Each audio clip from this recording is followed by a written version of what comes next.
I always feel very, very welcome, and I am just me. So I'm coming to you as a person who has tried several things over several years and just presenting you guys with information because every year it changes. Every child is different. Every district is different, I've learned as well. So when I come to you today, is not as this expert, it's this person who was pushing buttons and starting over and turning it off and turning it back on and hoping that something worked. So I'm just going to tell you what we did, and then hopefully you can take something from this and see what works for you. Okay, this is me. So you've already kind of saw the picture. Just to let you know what I've done, I've been a classroom teacher. From there, I went into attendance administrator here in Garland ISD, and from there, I moved into the at-risk coordinator. What's important about that is that I have the opportunity to work with not only attendance, but loss of credit, in some other areas of students who have been left behind in a way, who have been retained, dropout recovery. So not just attendance, but working with any student who has had some condition that makes them at risk. But my goal as an educator, of course, is to just help every student succeed. Okay, so we'll talk a little bit about the enrollment recovery process because that is my heart. Looking for students at the beginning of the school year because we have to get them there. We have to get them enrolled. We have to get them there in order to make sure that they attend. And so working from a district level, it does not work unless we have district support. That was when I first got here, we really didn't have any processes and procedures that were documented. I feel like most districts have a culture. Most districts have a tradition, but is it written somewhere? It's kind of like those stories that are passed down as like, oh no, we don't do that. But how do we know we don't do that? Where is that written? So one of the things that I did when I got here was make sure that everything was written down. We had clear expectations about what it is that we're supposed to do from a district level, and then on a campus level, and then to a staff level, and then also spreading that out to the parents and the students as well. And so, of course, clear expectation, making sure we have a good identification process for our students that we're looking for, because that was also a thing. It was when I first got here and we started looking for kids, we ran one list at one time, and then we never looked at or ran the numbers again. So having an identification process for what students we're missing, what students we can't see, what students we need to bring back was also one of the things that I wanted to do for making sure that we get our students in class, enrolled in class and attending. Communication, documentation, and then of course, individualized campus and student support. So Garland ISD in Texas is made up of actually 3 cities. So we have Garland proper, and then we have 2 smaller, more suburban cities that are attached to Garland as well. So our cities that were more in our campuses that were more inner city, those campuses had some different things that they needed versus our more affluent campuses who didn't need as many supports, or they needed a different kind of strategy. So as we talk today, these are basically the things that I'll go over. How do we set those clear expectations? How do we identify students? How do we communicate with both our district leaders, our campus leaders, our families, and then how do we kind of tailor some of the support? And then what are the results? Because at the end of the day, if we don't know the results, what's the purpose? Also, there is somebody who will be checking the chat. So if you have questions, uh, just let me know. You can type it in the chat and then he'll interrupt and let me know. So that way I'll know what to spend more time on, what to tell you, and you can take something from this experience today. Because at the end of the day, I'm not here for me, it's really for you. So one of the things, again, clear expectations, communicating what is important, communicating what is expected. So we wanted to communicate in multiple ways because sometimes I would say, I would ask people, well, where did you see that? Or how do you know that? And then when I would talk to them, I'd be like, oh, well, it was emailed, 3 weeks ago. Well, where else is it? Or does that person have access to that email? Or it's on the website. If it's on the website, is that an intranet site? Do parents have access to that? How would they know? So also we have to see things multiple times, right? In multiple ways. So one of the things that I wanted to do was set the expectation that when we're looking for students at the beginning of the school year, when we're looking for students that haven't returned to school, when we're looking for students throughout the school year, we needed to communicate our processes and procedures multiple ways and multiple times. We needed to get our department leads involved. So one of the things with education is that we are very defined in who is supposed to do a role. Well, this is the SPED department, and this is the student services department. This is academics, that's student support. All of them have leads. Every department should know we're looking for kids and we need your help. Everybody should know some kids are not attending and we need your help. This is how you can help us. So campus leadership should be aware. We want to use websites, toolkits, have training, emails. So all of those ways, making sure that we have clear expectations. And then as leaders, we know what we're doing before we have those conversations on the campus level and staff level. So in our district leadership, I was able to meet with our assistant superintendent, and we began to establish the when. When do things need to be done? When are our state deadlines? And then from there, what are our time measurements? What are our check-in dates? So we developed a when things need to be checked on and when things are due. And then we set up the how. So we established the theme, expectations, responsibilities, and deadlines. And so a theme, we do have to name it. You know, what is a name? A name is so important. So when I'm talking to you all and I'm saying, hey, we need to go find kids. Yes, we do. But then when we give it a name, so we gave it Operation Opportunity, it became something different because now, you know, I could say, hey, it's enrollment recovery, or, oh, hey, it's Operation Opportunity. And so we know automatically we can associate with that theme, we can associate with that title that this is what we need to do. And we can also name it. So naming it and having that so we can refer to it is very, very important. Um, and then when we're talking to campus leadership, hey, where are you? You know, we have coaching questions. That's one of the things that most districts have, where their leaders talk to the other leaders about what are you doing. So that was one of the ways that you can incorporate leadership check-ins in a coaching question. You can say, hey, where are you on Operation Opportunity? Where are you on bringing kids back? Where are you in enrollment recovery? So making sure that we have a name for the processes or name for the procedures helps with memory, helps with accountability, helps with understanding. Also, with campus leadership, we want to make sure that we determine the who and the what. So again, from the district level, we've decided this is what you need to do and when it needs to be done. But the campus leaders need to appoint people to do things. So one of the mistakes that I made, and of course, you know, as a district leader, I was just perfect when I came in, right? No. I was like, hey, here's this timeline. Here's what needs to be done. Yes, let's get it done. And then I found out every campus is kind of run a little bit different. And some of the people on the campus, their clerk did this or their secretary did that. And this secretary had that skill and this teacher had that skill. One of the campuses, their teacher who ran ISS knew every single kid who was on my withdrawal list, every single kid that we were looking for to bring back.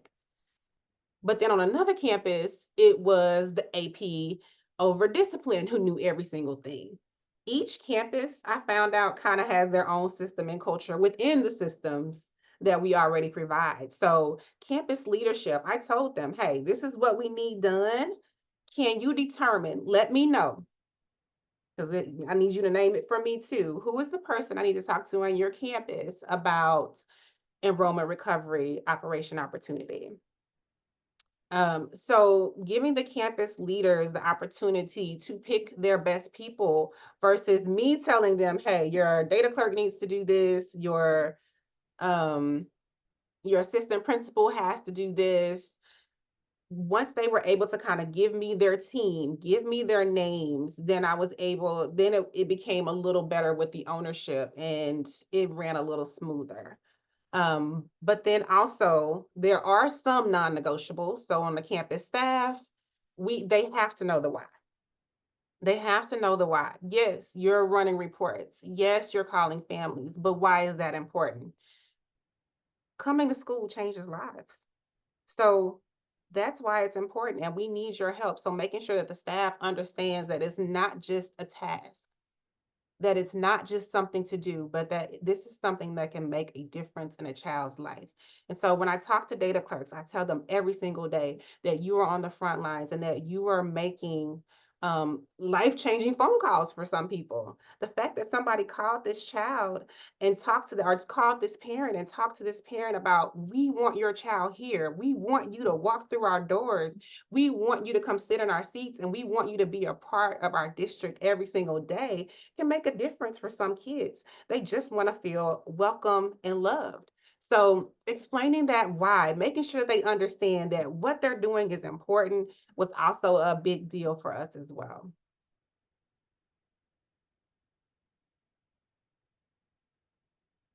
Okay, and so this is part of the training that I did. So I have some snapshots of the training. I want to make sure, I'm a picture person, y'all. I have to have some pictures. So I want to see it. I want you to talk to me about it. And then I need to be able to refer to it later as well. So a part of that naming process, a part of that training process is making sure, again, operation opportunity, we're talking about it all the time, but then we have simple identifiable goals. Our number one goal is to bring everybody back, but then how are we bringing everybody back? When we bring everybody back, we want to either reconcile that information because they can't come back. We're reconciling, where are you now? Are you in a new setting? What are you doing? We want to recover you and re-enroll you, or we're going to reassign you to a different program or an alternative location or another campus because there was an issue. So we put it all on one thing. These are our goals. Operation opportunity, we want everybody back. When do we want them back? The end of the school start window is the best time, but by snapshot, if not.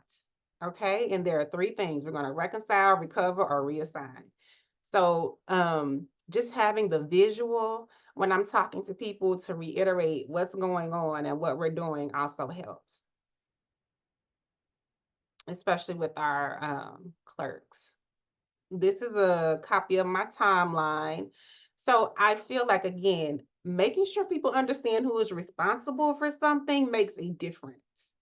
I also wanted them to understand that when I'm talking to campus leaders, that it's not just you.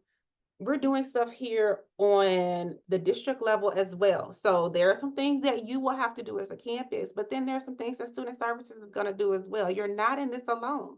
We're working with you. We're running reports here. We're sending you data. We're making phone calls. We're coordinating group events and things for you as well. We're bringing staff to support you on your campus. So I just want to make sure that, okay, in this timeline, in this responsibility chart, I'm letting them know that you are not alone. And then with our campus leaders, when they're talking to their staff, they already have things that they can pass out or just let them know, hey, look, this is the timeline, work with me. Hi, Angela. Uh-huh. It's Randy. We have a quick question. Okay. What does end of school start window mean? Oh, I'm sorry. Let me go back to that. We're in Texas, and she did explain to us that school start window is this a Texas thing. Okay, so in Texas, we have a deadline for finding our kids, bringing our students back, and the end of school start window is September 29th, which just basically means we have to turn in our data to the state that says these are the kids that are starting the school year with us. And then we have a snapshot date for accountability that says this is our final list of kids. Thank you. I'm so sorry. That makes so much sense. A lot of these terms are very Texas, and we know Texas is its own place. Dre Redmond said, thank you very much. Okay, awesome. We have district leadership as well. So when you're talking to your district leadership, one of the things that we did was make sure that we're collaborating with other areas. So again, in student services, it's usually there is some division, but student services, hey, you're helping the kids. But then academics, oh, we're focusing only on the academic piece. We're focusing on curriculum. But no, we need everybody. We need everybody to help us find kids and bring them back. So one of the things that we do in Texas, we do have a time that we are supposed to look for our students. And when we're working through this time before we turn in our data to the state to say these are our final list of kids, we have that opportunity to go find kids and bring them back, right? So one of the things that we did was start talking about when we bring these students back, we know that they didn't just not show up at the beginning of the school year because they didn't want to. Some of them, yes, but then some of them had issues. So when we're bringing these students back, what can we do with them? What can we do to help them to ensure that they stay, right? So that's where our other departments come in, our academic departments, our MTSS, our SST, there are a lot of letters, our 504, our SPED or something, any of our special programs or LEP, any of our special programs that deal with specific students. We know that some of those students that did not show up for school or some of those students that stop attending school are going to fall in those special categories, right? So that's where the collaboration comes in. If I find a kid that has 30 absences, or if I find a kid that didn't start school in August, and they're coming back in the middle of September, how do I help them? What can we do to ensure? So getting those strategies from other district leaders and having a united front or a united stand also makes a difference. So, of course, we want to collaborate with our PEAMS leaders, our data leaders, because we want to have good information for kids that we're looking for. We want to know which kids have not attended. We want to know which kids have stopped attending. And then we want to continuously update those lists to know what students we need to look for, and then work with other district leaders to ensure that they have the support that they need to come back. So I've included some snapshots. When we're looking for kids, there is guidance that I provide. And so every campus has a Google folder that says, here's your enrollment recovery guidance. Here are the forms that you need for enrollment recovery. And then for some students who have been withdrawn, this is the withdrawal procedures. Um, and from a district level, every district level person can see campus individual folders. And then, of course, I keep a numbers list. I keep a spreadsheet for everything just about. But for all of our students, when we're looking for kids and we're getting ready to report our dropouts, I keep a list of where we are. How many dropouts does your campus have so far? So I keep it for middle school and high school. And we look at it and update it weekly.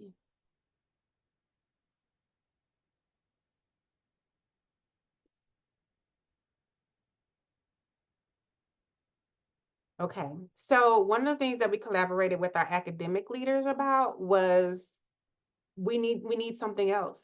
Traditional school, especially after COVID, was very, very difficult for our students. So, and especially some of our older students. One of the things that I found was that our kids were making it to high school, but they were not getting past ninth and 10th grade. We have a campus that's specifically for students who are in 11th and 12th grade and need to graduate. We already had one of those. But what about our ninth and 10th grade students who were not able to make it to 11th and 12th grade? What are we going to do with those students? What about our students who had just one credit that they needed and didn't need to be at school the whole day to graduate? The other thing that I found was that some of our students had a gap in attendance. So we would have 15-year-old students who were in the 8th grade because during COVID they didn't come or they were retained or whatever. So we had these older students in middle school, or we had high school students who were 18 years old but still classified as a sophomore, you know? So we had to try to figure out some things, and that's what we got with academic teams.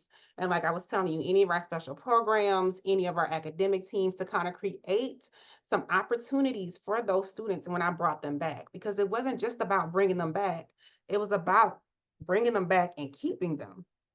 Okay.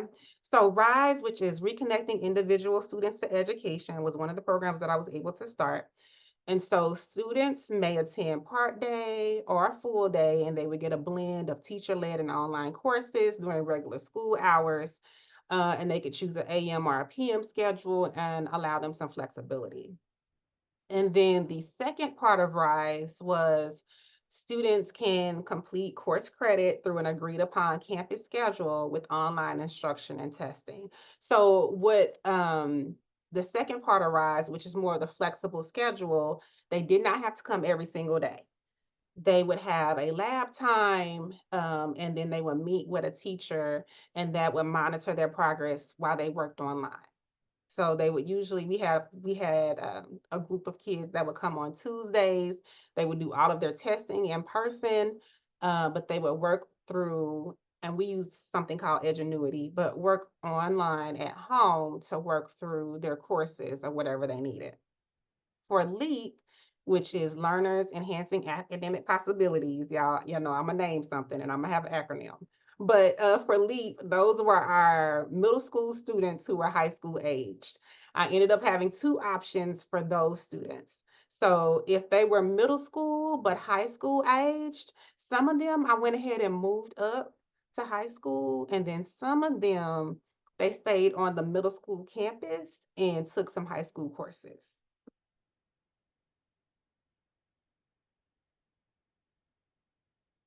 Okay, so I'm gonna talk about LEAP first. So LEAP is Enhancing Academic Possibilities.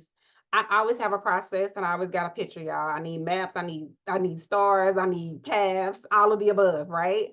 So I created a digital application. And so when a campus would get a student who was over age, they would send the request to me, and then I would talk to our other district leaders. They're called director the executive directors of leadership. So that's what that EDL stands for. So they would get it, and they really didn't approve it. It was just, hey, just so you know, this is happening. And then the campus admin would know you're going to get a student who is supposed to be a middle school student, but he's old enough to be on your campus. Then the campus clerk would have to do some adjustments and PEMS. I also let the PEMS be notified. And then that student would start on that high school campus. But once they get to the high school campus, we got to keep them there, right? So then MTSS, which is our multi-tier systems of support, our student support team had to be aware, and the counseling team needed to be aware as well. So we used a digital form through Laserfish or and I don't know, it's basically a document that's digital, and we did the form, and it had a workflow. So once that application was submitted, it came to me and followed this workflow. And then we got that student moved. So once they were moved, I also worked with the counseling team to make sure that they had kind of they did have an adjusted schedule. So any of my students that I moved to high school, they would have English 1 plus a support course, Algebra 1 and support course. But when you think about how many tests our freshmen have to take, we wanted to take away at least one of those tests. So we took away biology, and in Texas, and I have to forget, in Texas, we have what's called the STAR exam, and they have to take English, algebra, and biology. So in Texas, we took away one of their state tests. And then we also put them in AVID program, and then that is just basically study skills, and then 2 electives of their choice. So any of our students that we moved to 9th grade, that was kind of the recommended course that we used for them. And then any of my students in middle school that stayed in the middle school campus, we already had some high school courses at the middle school campus. So Algebra 1 was already taught at all of our middle schools. And so it was taught though for our advanced kids only. So I was like, I know it's for our advanced kids, but some of these babies we can put in there and they can take Algebra 1 and get this credit while they're still on the middle school campus. Some of our students were English language learners, so we did the CBE testing, or we had them test out a Spanish 1 and Spanish 2. So that's already 3 credits that they can get while they're in middle school. And then we also have some principles of things and classes for career ready tech that are on our middle school campus that we had them take as well. And so when I talk about Edgenuity, Edgenuity is our online course. So they were able to get some teacher-led courses to get credits. That's 3 credits, and you're still in middle school. And then you can work online to do world geography and test that. Health and Art 1 were the courses we said would be easiest for them to take online. So I was able to get some of our kids who were, 15 years old, about to be 16, on the middle school campus. When they went to high school, they already had some credits. Or if I moved them up to high school, depending on when they came, they had an adjusted schedule. Okay. So RISE is the Reconnecting Individual Students to Education. So when they came in, and I know this is kind of a lot, but again, I'm gonna have a name, I'm gonna have an acronym. I'm gonna also have a lot of forms because I want everything written. If it is not written, it did not happen. So I want to write it down. I want everybody to agree. We're going to sit down, we're going to talk about it. And what we don't agree on, we're going to make sure we X out, cross out, and sign on that too, right? So we had a RISE agreement. So with these kids, they may have an adjusted schedule or they may be at home most of the time. Whatever it was, we're going to write that down. And I need you to sit, and I told those kids, we had administrators who told those kids as well, hey, what we sit down and say, I need you to put your word that you're going to do that.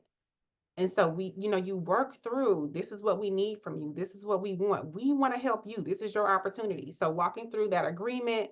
And then also what I found was very powerful for kids is letting them see how much they have done. Because when you say graduation, it was just like a big looming, cloud. It's a big thing. But when you say, hey, you have already passed this, you have already passed this, you have already done this, and you start checking off those boxes, it's like, oh, really, miss? All I have to do is this? Oh, yeah. You have like 4 courses, And then once we set target dates, once we think about, hey, we can get you graduated in 6 months, we can get you graduated in 4 weeks, whatever it is. But we're setting those target dates and we're setting those goals together and we're writing down that information. Then it becomes doable. Then it becomes real. Then it becomes something that, okay, it's not just this big looming cloud. I can do this. So, RISE. I also wanted to say with LEAP, 67% of the students that I moved last year became sophomores this year. So for me to do that, I just want y'all to know that, it's not quite 70, but those kids were successful. And the ones who did not become sophomores, they were pretty close. So they did work out. For RISE, I'll go ahead and give you some of it. We had a total of 90 students and 3 campuses that we worked with. And 85% of my students that did RISE either graduated or continued. 62% graduated, but the other few continued, came back because they, were not ready. They didn't have enough credits yet, but we kept them. We kept them. So I'm just so excited that we had the majority of our students either continue or graduate. Okay, so the last strategy was our attendance team. So we were able to get 7 administrators to come join our student services team. We have 7 high schools in Garland ISD. And for each of our high schools, we had somebody who was able to focus directly on attendance. So this is a picture of my team, the people that I work with. And then we also had 2 attendance administrators on the district level. So 7 who were able to work on the campuses, 2 here with me, and then me as a coordinator. Some of the things that we were able to do as an attendance team was continually monitor the ADA by grade level. So when I first got the team of people, I was like, okay, we're looking at the numbers. We're looking at 91%, but what does that mean? What does that mean by grade level? Is it our freshman? Is it our sophomore? And then what does that mean by different demographics? So breaking down those numbers and having other people who could look at specific campuses and then be actionary on those specific campuses with the students that we were able to list. So, okay, we can narrow it down to ninth grade. Now let's see which students have the highest absences. And then now we have a list of the kids with the highest absences, and now we can target those students and go talk to those students. Another thing that we did was, of course, after we identified those with excessive absences, was look at our eighth graders. And so I was able to have them at the end of one school year, look at all of our eighth graders who had excessive absences. And then over the summertime, do a home visit to meet with those eighth graders, to talk to parents and make phone calls and say, hey, ninth grade's coming up. What are you going to do? You know, we saw that you had a lot of absences in eighth grade, but we want you to be successful in your freshman year. We are here. So before they even went to freshman camp, before they even done anything on their freshman year on a high school campus, they've made contact. The parents have a direct number, and these parents will use this number. That's one of the our specialists found out, is that these parents, like, they're gonna call you for everything. Like, we're here for attendance, but they're calling you, but like, well, I don't like this, because now they have that connection to the school, they have that connection to the campus. Um, so it really was powerful in the fact that we could meet parents where they were. You know, sometimes the school building can be overwhelming. So having a person come to your door, and sometimes it could be a little intrusive, but having somebody come and say, hey, we're interested in you, and we're interested in your family, we're interested in your student and their success, sometimes can be helpful, because now I don't have to call and get the voicemail, or I don't get ignored by an email. I can call this number and this person, and they will help me with school. Hey, And Angela. oh, yes, go ahead. Hey, we have a question Mhm. from Nicole Julio. Do Okay. you see a correlation with these identified students having attendance issues in elementary school? In elementary. Yeah. Uh-huh. Yes, very much so. So I also tracked fifth grade as well. So we did a lot of our transition years, fifth grade and fifth grade to sixth, because here sixth grade is elementary. I mean middle school. And eighth grade to ninth grade. But yes. But the amazing thing was, it was so much greater from eighth grade to ninth grade. It was like I went back and I looked like which kids had 20 or more absences. And it may have been, because we have a district of about 52,000 students, 52-ish. Um, Maybe about 100 and something kids, fifth grade. But eighth grade, it was a good 3 or 4. It was a lot. It was a lot. And maybe more than that, but it was a lot. They had 20 or more absences. It was a good number of kids. And it was exponentially bigger in eighth grade than it was with fifth grade. But I also feel like elementary is a place where our kids feel more connected. Even our teachers, I think, have a more of a connection with the kids there. Whereas on eighth grade, not as much. And then by high school, I can go to a teacher and be like, well, have you seen this kid? You know, they'll be like, no, I haven't. Like, it's really, it's the connection is different. But yes, I have seen a correlation throughout. And I also work with truancy. In our truancy filing, we usually have families that we file on. It's like, oh, I know this last name because we've been filing on this family for all of their students, all of them, all of the kids. So yes, there is a correlation between the families and the grade levels as well. Thank you so much. Mhm.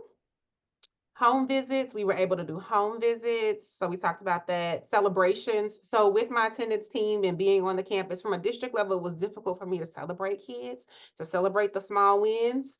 So with the campus staff, they would be on the campus 4 days a week and then come to me on Fridays. And that's when we would do our meetings and do our scorecards and talk about timelines. So I put just a screenshot because, again, I'm gonna write it down. We're gonna have some numbers, we're gonna have some data, we're gonna write it down. It's gonna be a picture. That's me. So when we had our meetings, we would talk about what's the ADA, and then our cohorts. When we talked about our cohorts, those were our eighth graders. We started tracking those eighth graders as they moved to ninth grade, and we went and we were like, okay, what is our cohort ADA versus what is our regular school ADA? What is that looking like? And then the leavers, that's also our kids who have dropped out. So not only were we tracking that every single week and looking at it every day, what is our attendance for these kids? But then how many kids have withdrawn from the campus? How many kids did we lose? Are those kids that we can recover? And then we would talk about, are we on track with what we're looking for? Are we not on track? But then we were able to celebrate as a team anytime we were moving up and moving forward. But then my specialists were able to celebrate with those kids. So we got donations from Whataburger, Chick-fil-A, a couple of places where we were able to give them, gift cards, game tickets, t-shirts, because you may not have made it every single day, but if you made it 3 out of 5, I'm excited. Thank you. Come on. We have to give them encouragement. We have to give them hope if you're doing better. We also were able to do follow-up support like service connections. Sometimes there was an issue with the campus, and I never realized how many times a family would have an issue with a campus and they just waiting for somebody to call them back. Well, they told me my kid can't come, or they told me something happened, or I heard this, or something happened on the campus, and so this child is just sitting at home because they're just waiting on somebody to bridge over or waiting for somebody to call them back so they can have a discussion. So we did a lot of campus mediation, a lot of special programs, things were kind of we had to connect. And McKinney-Vento was also a thing. Sometimes we would find out that families, they would use this address, but they really were transitional and they needed some additional supports. Our district also has something called Hazel Health, which is online medical support. So it's like they can have an office visit through our nurses, and they can also get mental health support through Hazel Health. And we can make we can refer them from our district. And then something called Care Solace. If they have health insurance, their family has health insurance, we can refer them to that company, and that company will find them long-term care and doctors for whatever they need. So basically being the bridge. So having the they were called retention and recovery specialists, having those specialists with me who were able to go to each single campus and support students and families made a difference. So we went from a team of 3, me and 2 administrators, to a team of 10, where we had one on each campus, and that made a difference. Also we have Angela, real quick, we had uh a quick comment from Patricia Janelli. We are so okay. happy to see McKinney-Vento was a part of the conversation. Lots Oh of yeah. support available there. It is. It is. And sometimes we just don't make that connection. We just don't make that connection. And I found that we have to. We want to get them to where they need to be, just bridging them to support. Also having year-long objectives. So again, what are we doing? How are we doing it? And having a timeline. Also want to make sure that everybody on the campus understood what they were supposed to do. So one team, every student. It included the clerk, it included the teacher, it included the counselor. Sometimes we need a special schedule, special circumstances. Teachers was so important because getting the student there, getting them through the door, that was our job. We're getting you back.